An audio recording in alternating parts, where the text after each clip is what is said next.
Now, Sugar Crinkles, the sugar rice treat that's just right sweet, is proud to present Gunsmoke.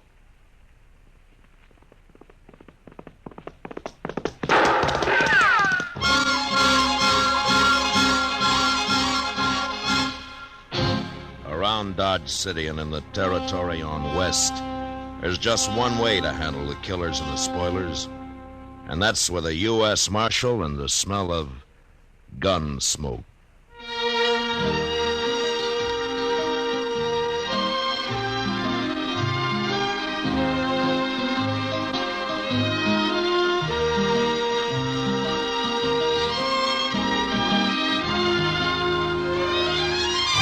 Gunsmoke, the story of the violence that moved west with young America.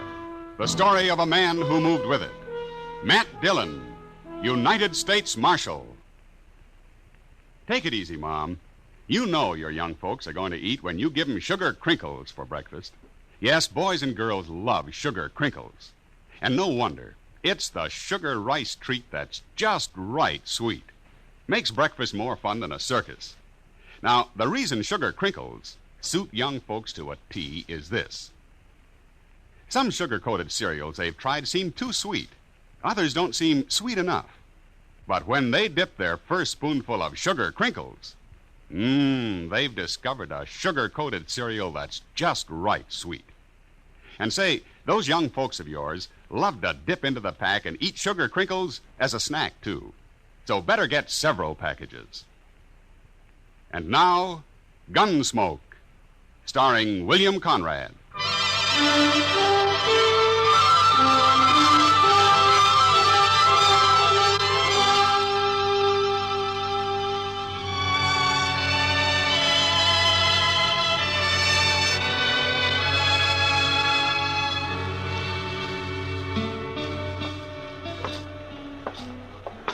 Mr. Dillon, look at those men down there by the jail. Yeah, it's quite a crowd. Well, now, what's so curious about a wagon load of buffalo hides, I wonder? Maybe they got a white one, Chester. They must have something mighty interesting. Yeah. This your wagon, mister? Nope. It's Gatliff's. I skinned for him. What's the crowd for? Just curious. The other skinner got hurt and we brought him into the dock. Oh, what happened? Is he hurt bad? Bad enough Gatliff didn't see any sense in bringing him into town at all. Me and the cook, we made him, though. What? Oh, here's Gatliff now. Chester, go up to Doc's and see what you can find out, huh? Yes, sir. How is he, Gatliff? Doc will take care of everything, Toby. Never mind that. How is he? He's dead. Let's drive these hides on down to the shed, huh? Come on. Just a minute, Gatliff. Some other time, Marshal. I'm busy. So am I. But I want to talk to you anyway. You and the cook go get these hides unloaded, Toby. I'll be right along. Okay. Now, what do you want, Marshal? What happened to your Skinner? Billy? He hurt himself, that's all. He's dead, isn't he? Yeah, he's dead. He got hurt and he died. That's all. When did he get hurt? Last night. Then why didn't you bring him in last night? And them other fellas, the cook and Toby, they figured he was done for anyway. They didn't want to bother, I guess. What happened to him, Gatliff? How did he get hurt? I don't rightly know, Marshal. He was alone in camp, and when we got there, he'd gone and burned himself. Burned? With what? Hot lead, Marshal. Spilled it all over him. Lead for bullets? Yeah, that's it. He was cooking up lead in a fry pan. That was one of Billy's chores to make my bullets. He always was a mite clumsy. He sure messed himself up this time. There must have been a lot of lead. 50, 60 pounds, I reckon. Mr. Gatliff, that man of yours, Doc's all through with him. He said you can bury him now. Oh, no, I ain't paying for no burial. He's just a skinner I hired. I don't even know his last name. You're his boss, aren't you? You brought him in here. He's just a bum who worked for me. Well, of all of me, Hold it, miserable... Chester. All right, Gatliff, we'll take care of him. He caused me trouble enough. I don't want to hear no more about him ever. What about the Skinner, Chester? Tell me. Oh, it was terrible, Mr. Dillon. Doc said he don't know how he lived as long as he did. Did he talk to Doc? Oh, goodness knows, poor fella. How do you suppose it happened, Chester? Why, a hot lead. Had a whole pan full of it, they told me. Yeah, but what man's going to pick up 50 or 60 pounds of molten lead and spill it all over him? Oh, well, I hadn't thought of that. Of course, there's another way it could have happened. How's that? Somebody could have pushed him down into it. Oh, my. Who? I don't know. Gatliff or maybe his Skinner, Toby. I wonder where Toby went. He probably went over to the Alafraganza to drink up his wages. Oh, all right. Chester, go do something about burying that man, huh? Yes, sir. I'll tend to it.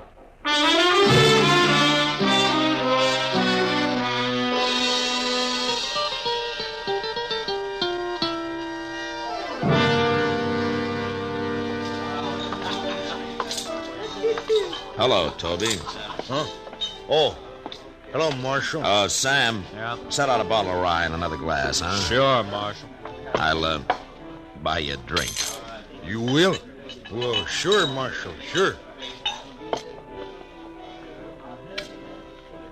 Well, Toby, here's to your friend, Billy. He was no friend of mine, but he died a bad death. I'll drink to him.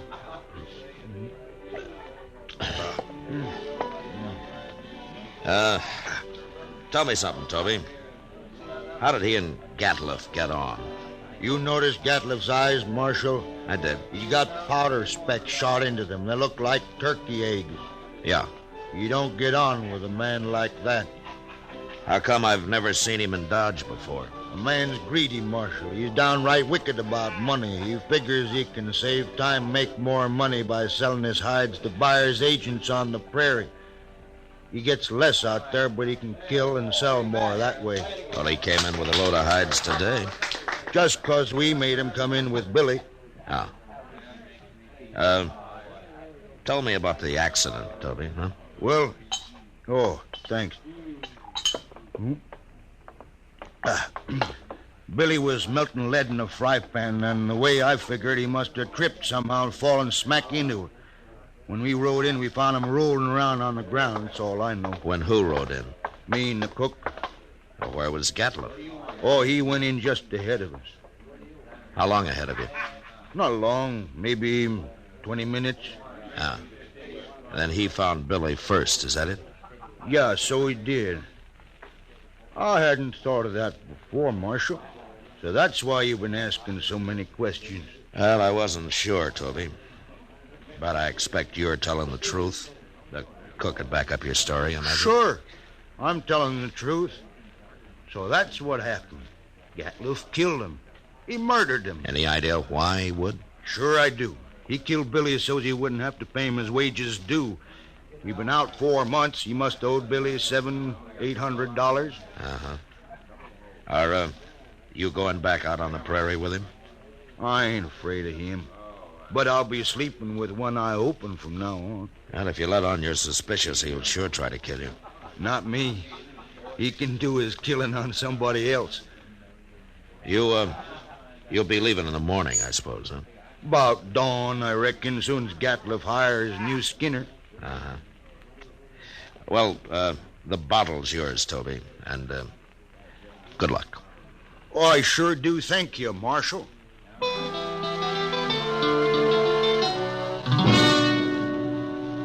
Later in the day, Chester and a couple of other men buried Billy out on the hill. As Toby said, he died a bad death. And it was made worse by the man who had done it to him going scot-free. But there was nothing I could do, and I tried to forget about it. They left Dodge next morning, and things were peaceful enough for a few days until one night word came that there'd been a knifing in a Nestor camp across the river. We rode over to see what it was about. He was knifed in the back, Mr. Dillon. Yeah, but nobody saw it happen, Chester. No, sir. Looks like somebody got clean away with murder. Well, here's Yorkie Kelly. How are you, Yorkie? Hello. Oh, what are you doing here, Yorkie? I came looking for berries. It's a good thing I did. Oh?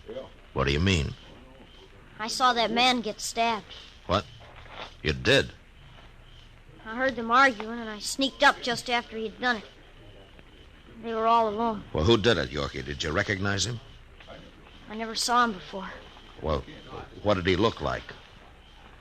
He was big, dirty looking. He had a buckskin shirt. Yeah.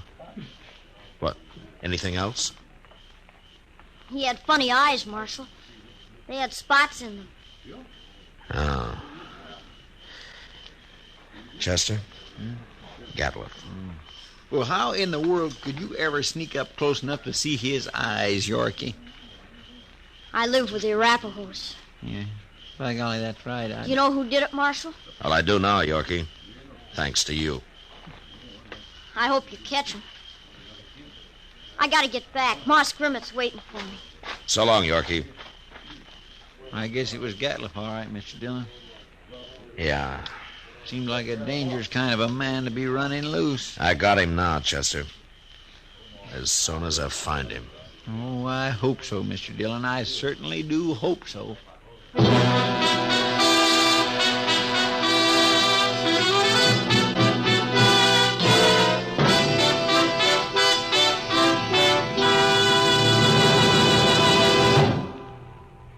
Mother, it does your heart good, I know, when your young folks eat all of their breakfast cereal.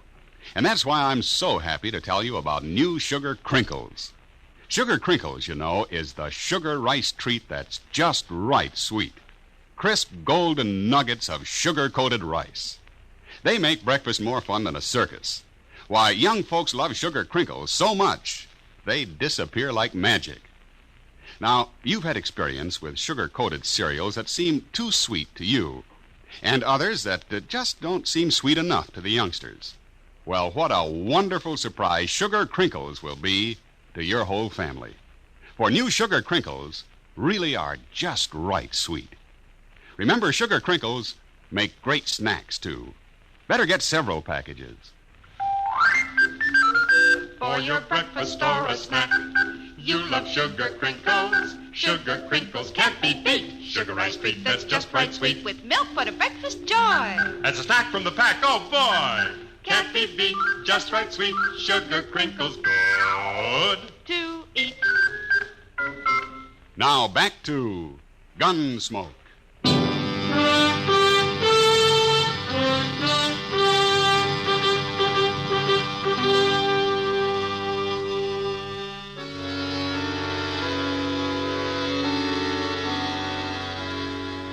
Since Gatliff would figure nobody had seen him, it wasn't likely that he'd run.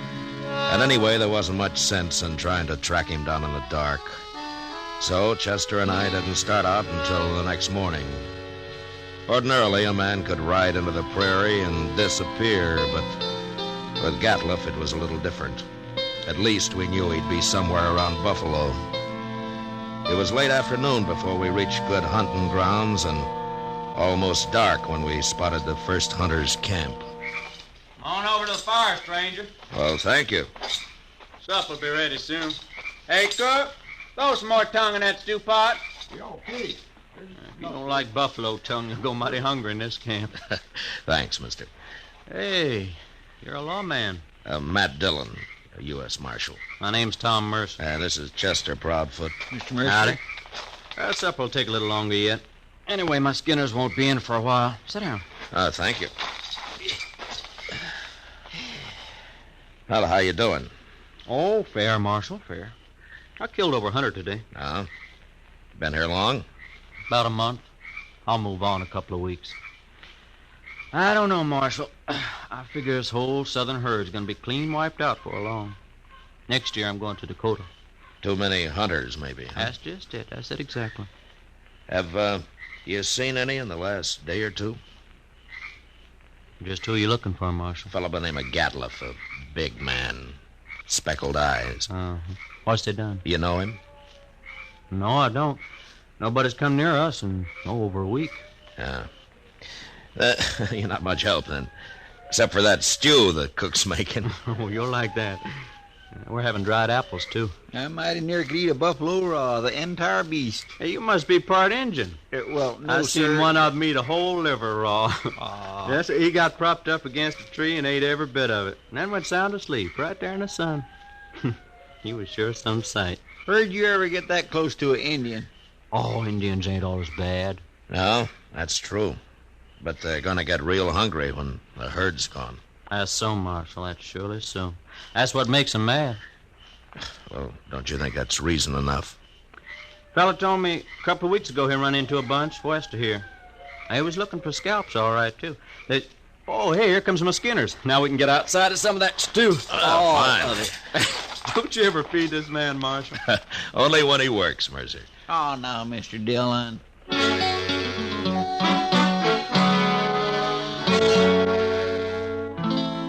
We spent the night in Tom Mercer's camp, and at dawn, just after breakfast, we said goodbye and rode on west.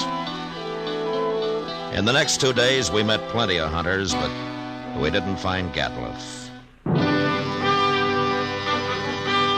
About noon of the third day, we cut the trail of a wagon train and figured it to be that of a hide buyer's agent who had come out into the prairie to do business on the spot. An hour or two later, we saw him. A long string of ox-drawn wagons piled high with hides. There was a man on horseback leading the train. We rode up to him. Hello there. That's quite a load you got, mister. 10,000 so far. Huh? What are you doing way out here, Marshal? I'm looking for a hunter by the name of Gatliff. You know him? Sure I do. Just picked up a load from his rick early this morning. Is he in trouble? Yeah. Where is he? Straight south, couple of miles. Can't tell you exactly. He moves around a lot. Well, that's close enough for us. Thanks a lot, mister. Sure, Marshal. Never did like him anyway.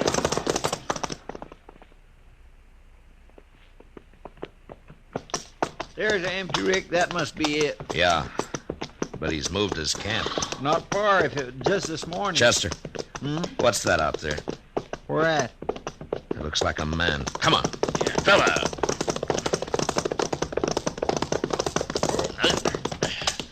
Why, Mr. Dillon, it's that Skinner of his.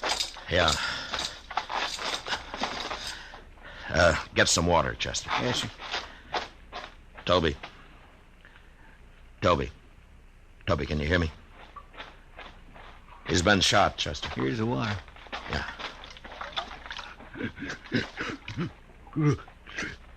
Toby, it's Marshal Dillon. Give me a drink. Yeah, here. He shot me, Marshal. Well, what happened? Where's the rest of the crew? They run off. Took his wagon and the horses. He went kind of crazy when he found out. That's why he shot me. Where is he now? I don't know, Marshal. He shot me, and then he said he was going hunting. He's going loco. Loco. Now, take it easy, Toby. Take it easy. You're going to be all right. I could hear him shooting that Sharps a long time. And then he stopped. Where was he? Which way, Toby? Off. Behind me there. I could hear him. Yeah. Chester, stay with him, huh? I'm going after Gatliff. All right, sir.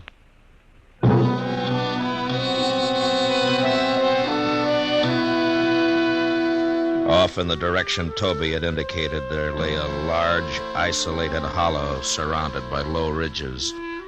When I reached it, I dismounted and crawled up to where I could look down into it. There was no sign of Gatliff, but lying on the prairie floor were the bodies of countless fresh-killed buffalo. It was a strange sight. The old bulls and the cows and the little calves lying there, blackening the prairie grass. I got up and stood looking at it for a long time. And then suddenly, out in the middle, I thought I saw a slight movement. And a second later, there came the familiar boom of a Sharps 50. And I dropped behind the range and waited. And then Chester rode up. Did you find him, Mr. Dillon? Yeah, I thought I'd better come along. You see... Toby's dead. Is that it? Yes, sir. All right. Well, Gatliff's down there in the middle of the holler, but we can't get anywhere near him as long as he's got that Sharp's rifle. He's killed a small herd of buffalo in there, and now he's lying out in the center of them. Well, that's the darndest thing I ever heard of, Mr. Dillon. He must have gone crazy, just like Toby said. Yeah. What's he shooting at now? Hey, Mr. Dillon, the way he's spacing them shots... Yeah, that's the signal for help, Chester. Come on. Say, maybe it's just a trap. Oh, be ready to take cover behind one of these animals. It might be. Sounds like he's been hurt. Yeah. Just keep your head up. There he is, behind that big bull. Yeah, I see him. Wow. Mr. Dillon, he's all... There have been horses in here, Chester. Indians. Oh, my goodness. Come on.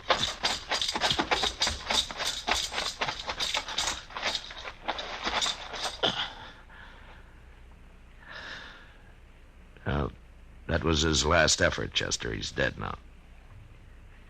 Mr. Dillon, that's awful. Yeah. Come on, Chester. Let's get out of here.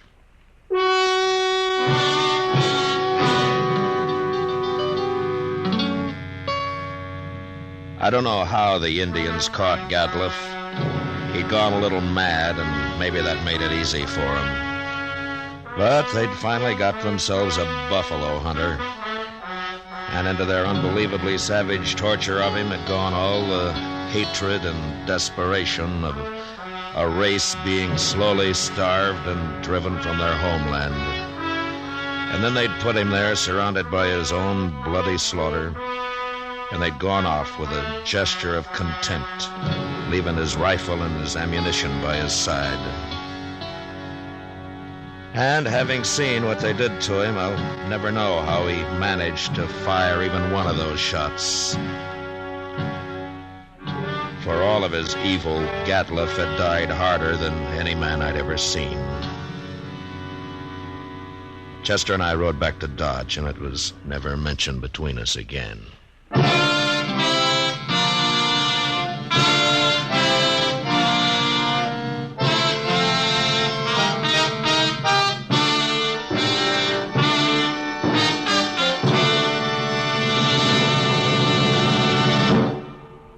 In just a moment, we'll tell you about next week's adventure on Gunsmoke.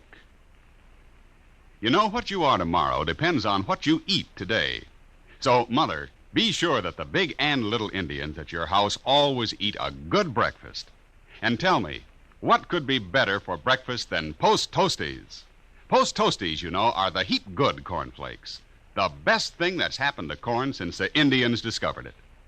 But all of the talking in the world couldn't tell you how downright delicious Post Toasties are. You have to taste those crackling, crisp flakes. Yes, you have to taste that sweet kernel corn flavor toasted. Then you'll know how perfectly wonderful breakfast can be. Put Post Toasties in your shopping list right now, Mother. Just watch how your whole tribe goes for 'em. Remember, Post Toasties are the heap good cornflakes.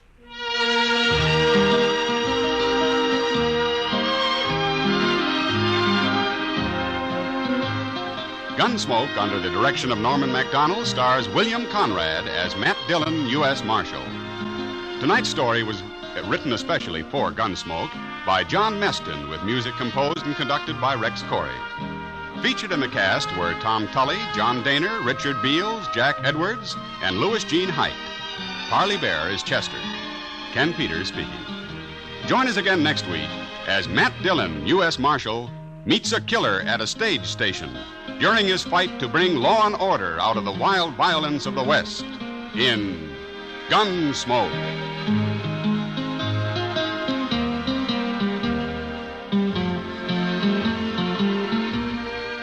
Listen next week at this time when Gunsmoke will be brought to you by Post Toasties, the heap good cornflakes.